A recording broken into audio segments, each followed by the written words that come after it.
Baik, bismillahirrahmanirrahim. Assalamualaikum warahmatullahi wabarakatuh. Gimana kabarnya anak-anak? Sehat? Semuanya? Apa ada yang lagi sakit atau ada yang lagi kurang enak badan? Aman ya semuanya, alhamdulillah.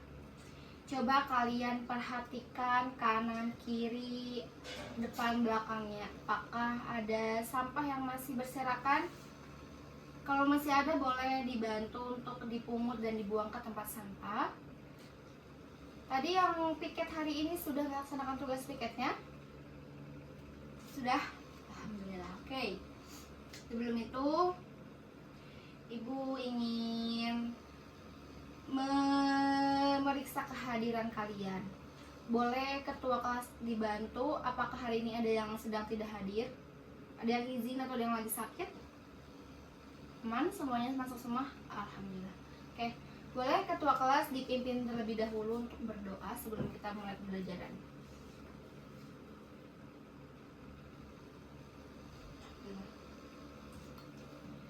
Nah, sebelum pembelajaran dimulai, Ibu mau kalian semua berdiri terlebih dahulu. Jadi kita akan melakukan ice breaking. Nah, Ibu mau setelah mengikuti ice breaking ini kalian menjadi lebih semangat, jadi lebih fokus untuk mengikuti pembelajaran. Yuk, kita bangun. Oke, karena kalian sudah melaksanakan ice breaking, Ibu harap setelah ini kalian berkomitmen untuk mengikuti pembelajaran dengan baik, dengan sungguh-sungguh, dengan aktif. Bisa? Bisa. Oke. Nah, sebelum masuk ke pematerian, Ibu ingin menyampaikan terlebih dahulu ya untuk tujuan pembelajaran hari ini. Jadi tujuan pembelajaran hari ini kita akan mempelajari tentang membuat kesepakatan bersama.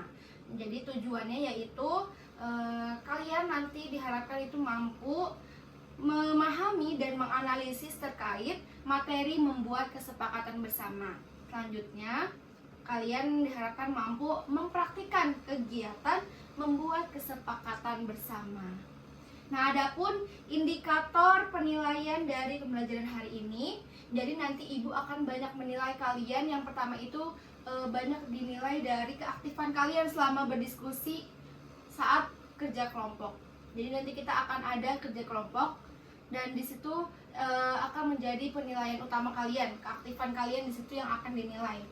Nah, kemudian yang kedua, Ibu juga akan menilai dari hasil evaluasi kalian nanti. Di akhir Ibu akan memberikan soal, gitu ya. Soal itu sebagai bentuk pengukuran pemahaman kalian terhadap pembelajaran yang telah kalian lakukan hari ini. Jadi mengerti? Oke. Mari kita langsung saja masuk ke materi membuat kesepakatan bersama. Ibu ingin memberikan contoh terlebih dahulu. Jadi suatu ketika ada 3 orang perempuan, mereka ini bersahabat ya, berteman. Suatu ketika mereka sedang berjalan bersama, kemudian mereka menemukan sebuah kotak hadiah. Kotaknya itu terbungkus rapi seperti hadiah. Nah, namun mereka bingung, ini isinya apa tidak tahu. Kemudian punya siapa juga tidak tahu karena ada di pinggir jalan gitu, tergeletak gitu saja. Nah, kemudian mereka akhirnya bingung mau diapakan kotak ini, karena kotaknya itu terbungkus dengan rapi, jadi kayak aneh aja kalau ada di pinggir jalan gitu kan. Kemudian akhirnya mereka berdiskusi akan diapakan kotak tersebut, sampai pada akhirnya mereka memutuskan untuk tetap membiarkan saja kotak tersebut. Nah, kira-kira dari kasus tersebut ada nggak proses membuat kesepakatan bersamanya? Ada ya, karena mereka itu kan berdiskusi, sempat berdiskusi gitu untuk menentukan apakah kotak ini mau diapain gitu ya. Pada akhirnya mereka membiarkan kotak tersebut. Nah, membiarkan kotak tersebut itulah yang disebut sebagai hasil dari kesepakatan bersama. Nah, menurut kalian setelah mendengar contoh tadi, apa sih membuat kesepakatan bersama itu? Negosiasi, apalagi musyawarah, betul. Diskusi, betul juga. Oke, jadi kita langsung masuk ke materi ya. Menurut Kamus Besar Bahasa Indonesia, kesepakatan itu berarti perihal sepakat atau maknanya konsensus. Nah, sedangkan konsensus sendiri itu adalah kesepakatan kata atau permufakatan bersama, baik itu mengenai pendapat, pendirian, dan lain sebagainya, yang didapat melalui kebulatan suara. Nah, kebulatan suara inilah kuncinya ya. Jadi dalam kesepakatan bersama itu harus ada kebulatan suara. Jadi kalau misalkan selama penentuan kesepakatan itu masih ada yang tidak setuju atas kesepakatan tersebut, masih ada yang merasa tidak serak atau tidak setuju, pokoknya itu tidak bisa disebut sebagai kesepakatan bersama. Nah, kalian tadi ada yang menyebutkan bahwa kesepakatan bersama itu musyawarah. Nah, itu juga betul ya. Kita tahu dalam pelaksanaannya musyawarah itu harus dilakukan oleh minimal 2 pihak. Gak mungkin dong kalau musyawarah dilakukan oleh kita sendirian gitu, nggak ada pihak lawannya gitu. Terus apa yang mau didiskusikan kalau begitu? Itu menjadi kesepakatan sendiri ya, bukan kesepakatan bersama. Nah, melakukan musyawarah juga itu pasti ada permasalahannya. Ada permasalahannya. Kalau yang tadi seperti yang ada di contoh, permasalahannya itu ada di mana? Di kotaknya. Itu kotak, mereka menemukan kotak hadiah, itulah permasalahannya. Kemudian dari permasalahan yang dimusyawarahkan itu pasti akan menciptakan sebuah hasil. Hasil inilah yang disebut dengan kesepakatan bersama, hasil kesepakatan bersama. Kalau dari contoh tadi, hasil kesepakatannya apa? Dibiarkan ya, mereka membiarkan kotak tersebut. Seperti itu. Nah, saya mau tanya, berarti membuat kesepakatan bersama itu sebagai itu merupakan wujud pengamalan Pancasila yang keberapa? Yang keempat, betul. Bunyinya yaitu kerakyatan yang dipimpin oleh hikmat kebijaksanaan dalam permusyawaratan dan perwakilan. Selanjutnya, tadi juga ada yang menyebutkan bahwa kesepakatan bersama itu negosiasi. Itu juga betul ya. Jadi kesepakatan bersama itu juga terkait dengan negosiasi. Kemudian juga integrasi sosial. Nah, negosiasi itu kan merupakan proses tawar-menawar dengan jalan berunding guna mencapai kesepakatan bersama antara satu pihak dengan pihak yang lain. Nah, sekarang kita bisa mengetahui bahwa kesepakatan bersama, musyawarah, dan negosiasi itu sama ya, sama-sama sebuah bentuk penyelesaian masalah melalui pembahasan bersama. Nah, kuncinya ada di pembahasan bersama, di kebulatan suara, seperti itu. Nah, kalian ada pernah mengikuti ibu atau mama kalian belanja ke pasar nggak? Nah, itu biasanya di pasar itu terjadilah ya proses negosiasi tawar-menawar itu.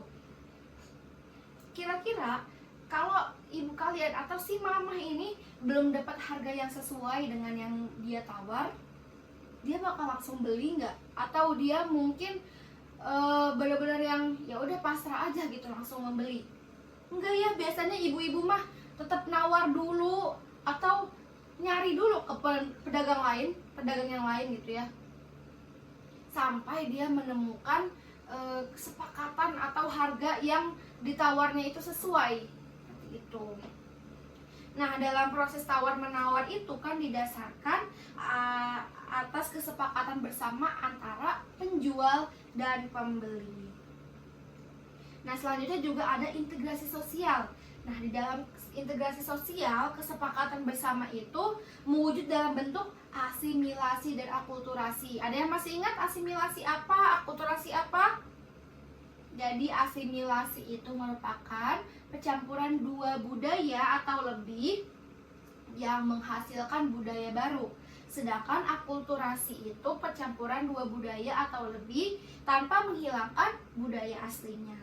Nah, coba kalian bayangkan kalau ada dua budaya gitu ya, yang mereka itu lebih saling membanggakan atau saling mempertahankan budayanya dan merasa lebih baik daripada budaya lain. boro-boro asimilasi, boro-boro akulturasi, boro-boro integrasi sosial. Itu mah yang ada mereka jadi ribut, jadi bentrok-bentrokan kan, karena merasa paling baik, merasa paling benar gitu. Karena di dalamnya tidak ada kesepakatan bersama. Nah, selanjutnya kesepakatan bersama itu juga ada yang tertulis dan tidak tertulis. Nah, contohnya ada banyak ya, tapi di sini Ibu cantumkan beberapa dari kesepakatan bersama yang tertulis itu. Contohnya yang paling umum gitu ya, ada Pancasila, peraturan perundang-undangan, kemudian ada peraturan daerah, peraturan sekolah. Pokoknya segala sesuatu yang tertulis gitu ya, yang ada wujud tulisannya seperti itu.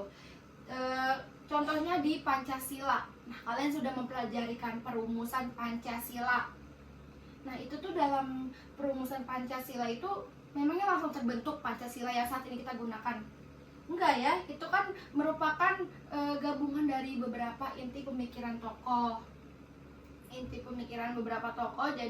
ada beberapa tokoh yang merumuskan Pancasila. Ada tiga.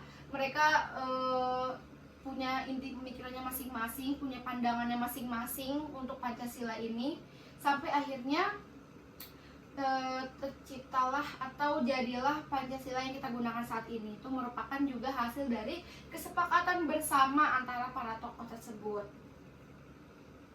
Nah, sedangkan kalau untuk kesepakatan bersama yang tidak tertulis itu biasanya kita banyak menemukannya ada di norma masyarakat atau di antara teman sejawat aja. Kayak misalnya nih, kalian janjian sama teman kalian gitu. Woi, besok ketemuan jam segini ya. Ketemuan jam segitu ya. Jam 9 gitu. Nah, satu ada yang memberikan opsi, yang satunya lagi menyanggupi. Itu juga sebagai bentuk kesepakatan bersama.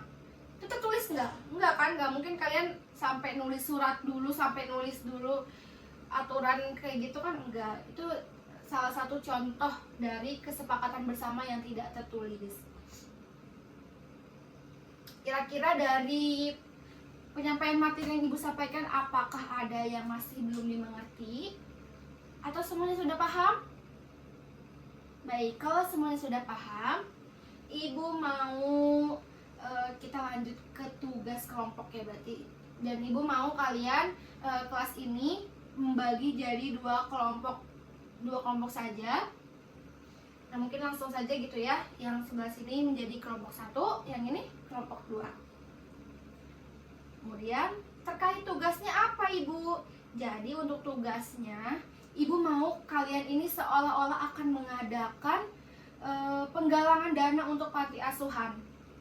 Jadi penggalangan dananya itu Ibu nggak mau kalian cuma sekedar ya udah minta donasi atau apapun itu, enggak. Tapi Ibu mau kalian bagaimana caranya agar penggalangan dana ini bisa terwujud juga dalam sebuah kegiatan. Jadi biar lebih variatif, biar lebih kreatif gitu ya, nggak cuma sekedar meminta donasi. Nah, kalian itu merumuskanlah kegiatan apa yang kira-kira cocok, yang bisa digunakan juga sebagai bentuk penggalangan dana untuk panti asuhan. Nah, namun ada hal-hal yang harus kalian perhatikan untuk tugas kelompok ini. Yang pertama yaitu Ibu mau kalian itu hasil dari diskusi kalian ini merupakan kesepakatan bersama. Jadi kalau nanti misalkan kalian udah mengumpulkan hasilnya, tapi masih ada teman kalian di kelompok kalian itu yang belum setuju atau nggak sepakat atas hasil tersebut, itu jangan dulu dikumpulin. Ibu mau kalian itu benar-benar berunding, berdiskusi sampai kalian setuju dengan kesepakatan itu. Kemudian yang kedua yaitu menentukan satu orang sebagai moderator di dalam kelompok kalian. Jadi biar nanti itu proses berdiskusinya berjalan dengan baik, Ibu mau ada satu orang yang menjadi moderator. Jadi seolah-olah kalian itu seperti sedang rapat gitu ya. Jadi harus ada yang memimpin atau yang memimpin jalannya diskusi ini. Kemudian yang selanjutnya, semua harus aktif terlibat ya, berpendapat. Ibu nggak mau ada yang laporan kalau kalian itu diem aja di kelompoknya, tidak berkontribusi atau berpartisipasi apapun. Karena ini kesepakatan bersama, jadi ibu harap kalian semua aktif, kalian semua berpendapat, pokoknya kalian harus berkontribusi dalam kesepakatan itu. Jangan cuma iya aja, ngikut aja, enggak. Kalian harus juga aktif. Bisa dipahami sampai sini? Nah, terkait hasil dari diskusinya, ibu minta kalian menuangkannya dalam bentuk analisis SWOT ya. Jadi kalian sebutkan kekuatannya apa, kemudian kelemahannya apa, peluang sama ancamannya apa dari kegiatan yang kalian pilih. Dan tidak hanya itu, ibu mau kalian juga nanti menuliskan pengalaman kalian selama terlibat dalam proses diskusi tersebut. Kalian tulis tuh ada kendalanya apa, atau selama proses berdiskusi itu bagaimana jalannya, apakah lancar, apakah tidak. Bisa dipahami sampai saat ini? Oke, kalian ibu kasih waktu selama 20 menit untuk mengerjakan tugas kelompoknya. Nanti kalian presentasikan. Yang nanti maju presentasi itu perwakilan satu anggota kelompok dan moderatornya ya. Jadi 2 orang dari tiap kelompok yang maju. Baik, silakan dilanjutkan berdiskusi.